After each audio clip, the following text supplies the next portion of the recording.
Hello friends, welcome to KVS learner.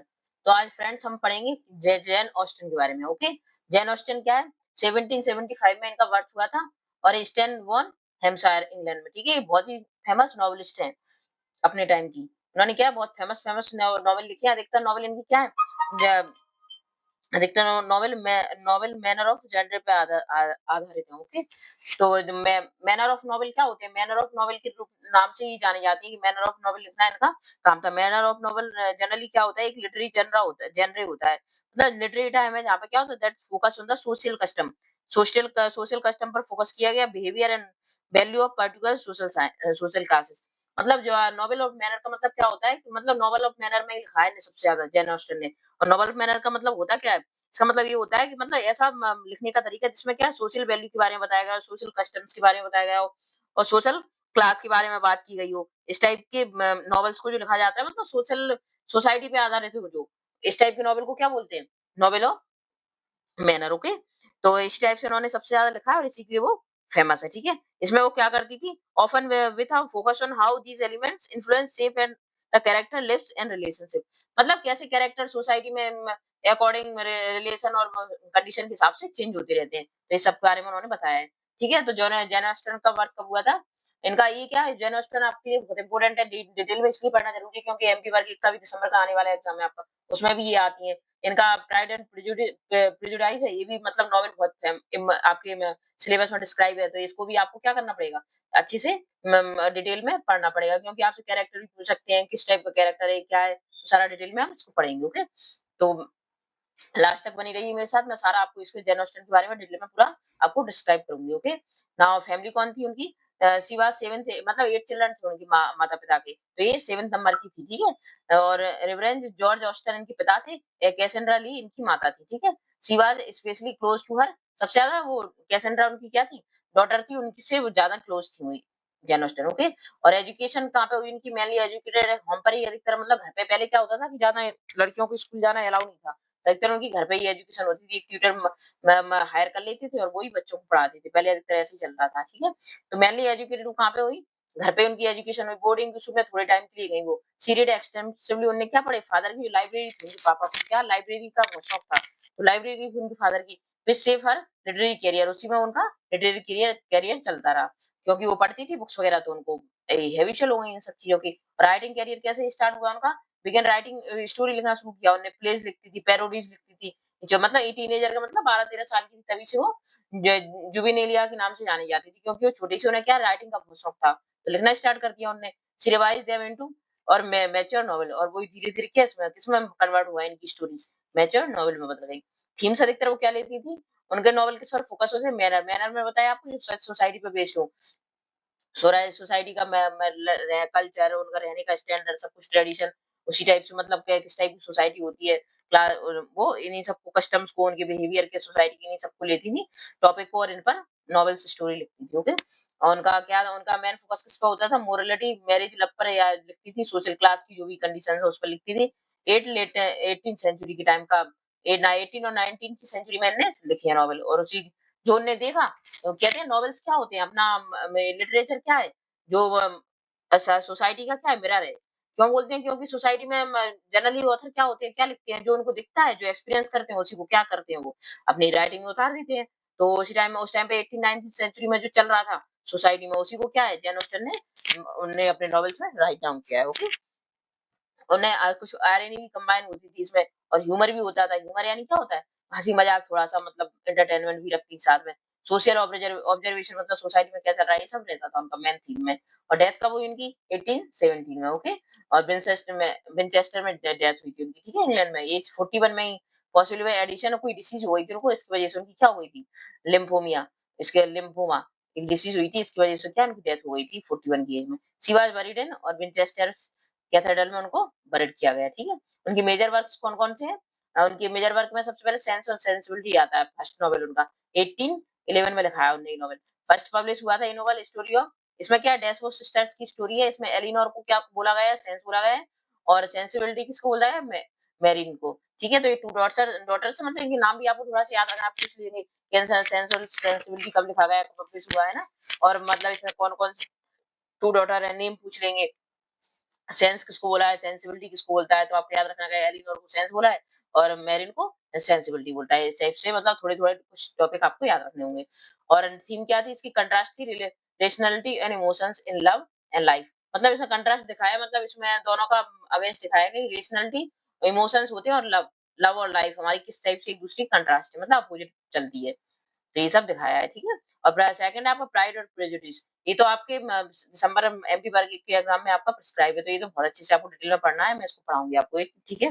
1813 में ये publish हुआ था और हर मोस्ट फेमस नॉवेल है, सबसे फेमस नॉवेल है ये आपका एमए की में भी क्लास में आपको इग्नू में भी मिल जाएगा। ये क्या बहुत इंपॉर्टेंट है, अक्सर आता ही रहता है ये एग्जाम, आप किसी का टीजीटी का लो, किसी का भी एग्जाम दो आप, चाहे नेट का दो, किसी का दो, तो मतलब ये पीजीटी वगैरह ये सब मतलब प्रिस्क्राइब है ये वाला नॉवेल आपका। और सेंट्रल थीम क्या है इसकी, एलिजाबेथ बेनेट। इसमें क्या है, मैन एलिजाबेथ और मिस्टर डार्सी।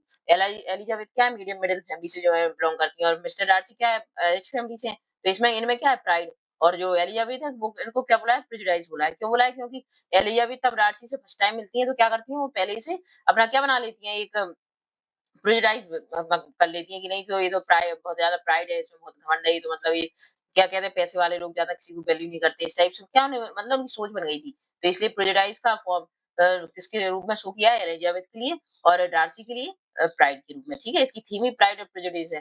क्लास बताइए, इंपोर्टेंस मतलब, और self knowledge in relationship, relationship मतलब कैसे चलते हैं, ये सब आप इसको दिखाया है। और थीम इसमें क्या है, प्राइड प्रेजुडिस, प्रेजुडाइज है, ओके? क्लास भी है, इंपोर्टेंस ऑफ सेल्फ नॉलेज होनी चाहिए रिलेशन की। और क्या फेमस ओपनिंग लाइन है इसकी, बहुत इंपॉर्टेंट लाइन है, पूछ लेंगे, लाइन दे देंगे किस नॉवेल से है, किसने लिखी है, इस टाइप से आपसे पूछ लेंगे। तो it is a truth universally acknowledged, मतलब पूरी ये तो यूनिवर्सल ट्रुथ है कि a single man position of good person must be want of wife. मतलब इसका बहुत ज्यादा पैसा होगा जिस मैन के पास, वो किसके उसमें रहता है, सर्च में, कि उसको अच्छी वाइफ मिले। तो इस टाइप से इनकी लाइंस का मीनिंग है, okay? Now we will do next.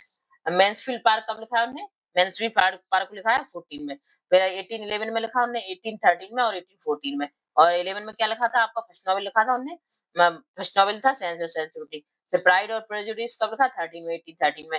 फिर 1814 में मैंसफील्ड पार्क लिखा, ये भी बहुत इंस्टेंट इंस्टेंट, ठीक है? तो इंटरेस्टिंग स्टोरी है ये भी बहुत।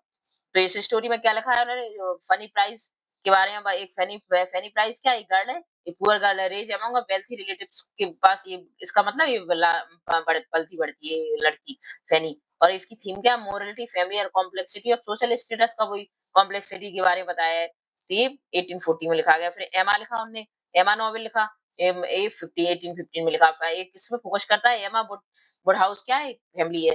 रिच है, क्लेवर है, एमा वुडहाउस क्या है, एक लड़की है जो क्या अच्छी है, रिच भी है, क्लेवर भी है, लेकिन समवॉट स्पॉइल्ड और young woman who loves match making. और लेकिन अपनी लाइफ किसमें स्पेल कर रही है, वो क्या करती है, बस लव मैच मेकिंग में लगी रहती है। मैच मेकिंग का मतलब होता है, मतलब मैचिंग करना, मैचिंग में लगी रहती है कि इसकी मैचिंग इससे, मतलब शादी वादी के चक्कर में, कि इसकी शादी इससे करवाओ, इसकी शादी, इसका लव इससे, इसका प्यार इससे, इसकी शादी इससे, इसमें ये अपना लाइफ निकालती रहती है। और थीम क्या है इसकी, सेल्फ डिसेप्शन है, ग्रोथ है और इम्पोर्टेंट ऑफ ह्यूमिलिटी, इस टाइप से इम्पोर्टेंस ऑफ ह्यूमिलिटी, ठीक है? इस टाइप से ये फोर्थ, इस फिफ्थ ने इनका नॉवेल है नॉर्थ नॉर्थएंगर नॉर्थएंगर एवी, ठीक है? ये पब्लिश हुआ था पोस्टमेस्टली, का मतलब होता है पोस्टमेस्टली, का मतलब होता है तब ऑथर की डेथ हो जाती है, जैसे जन ऑस्टन की डेथ हुई उसके बाद ये पब्लिश हुआ था, इसलिए इसको बोलते हैं पोस्टमेस्टली पब्लिश हुआ ये नॉवेल, ठीक है? और इसकी क्या है, सैटायर है गॉथिक नॉवेल पर। गॉथिक नॉवेल कौन से होते हैं, जो भूत प्रेत, मतलब ये आत्मा वगैरह, सुपरनेचुरल पावर्स, इन सब के बारे में लिखे जाते हैं। तो इस टाइप के नॉवेल्स क्या होते हैं, गॉथिक नॉवेल होते हैं। तो जैसे बदरिंग हाइट है, बदरिंग हाइट क्या है, एक गॉथिक नॉवेल है, ठीक है? इसी टाइप से इन्होंने इस पर सटायर किया है नॉर्थन एबी में, ठीक है? फॉलो कैथरीन मोरलैंड है इसमें, who has a over active image, बहुत ज्यादा इमेजिनेशन करती है ये कैथरीन मोरलैंड है इसमें, और इन्फ्लुएंस बाय रोमांटिक नॉवेल से इन्फ्लुएंस है, ठीक है? लेकिन थीम क्या कंट्रास्ट किया है, फिक्शन और रियल लाइफ। फिक्शन क्या होता है, इमेजिनेशन, और ये भूत प्रेत, ये सुपरनेचुरल, ये सब क्या है, ह्यूमन बीइंग की इमेजिनेशन ही होती है। तो इसके बारे में कंट्रास्ट बताया है कि देखो रियल लाइफ कुछ और होती है और इमेजिनेशन लाइफ कुछ और होती है। और पर्सुएशन, पर्सुएशन कब लिखा हमने, परसुएशन 1817 में लिखा था। ये भी पोस्टमसली उनका क्या हुआ था, पब्लिश हुआ था नॉवेल, क्योंकि इसमें भी क्या है, उनको ये डेथ के बाद हुआ था पब्लिश नॉवेल, इसलिए इसको पोस्टमसली बोलते हैं, okay? Consider a most mature novel, मतलब सबसे परसुएशन बहुत मैच्योर नॉवेल्स में से जाना जाता है, मतलब इसमें क्या बहुत अच्छे से उन्होंने लिखा, वो किया है, डील किया है सोसाइटी से।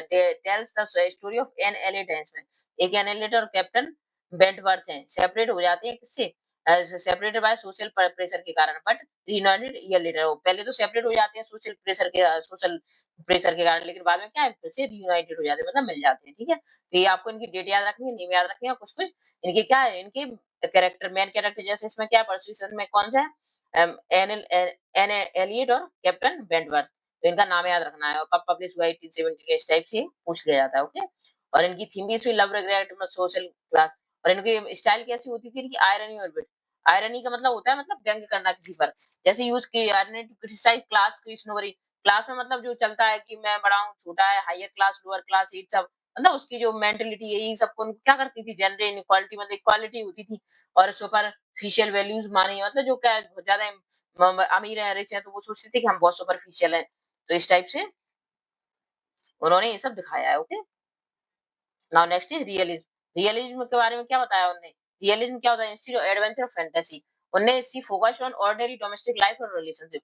मतलब उन्होंने कोई सुपरनेचुरल या फैंटेसी, मतलब इमेजिनेशन पर ज्यादा फोकस नहीं करती थी, किस पर करती थी, रियल लाइफ पर। और रियल लाइफ पर क्योंकि उनकी novel he novel of manner में आते हैं, क्योंकि उन्होंने रियल लाइफ पर ही सब कुछ बताया अधिकतर की, मतलब सोशल लाइफ कैसी होती है, उसमें कैसे अमीर गरीब का कैसा मतलब भेदभाव, कंट्रास्ट चलता है, उनकी सोच में भी कैसे कंट्रास्ट चलता है, लव और रिलेशनशिप में क्या मतलब सिचुएशंस आती हैं, इस टाइप से उन्होंने डोमेस्टिक लाइफ में सबसे ज्यादा दिखाया उन्होंने। ठीक है, इसलिए उनकी नॉवेल्स को क्या रियलिज्म की बोले।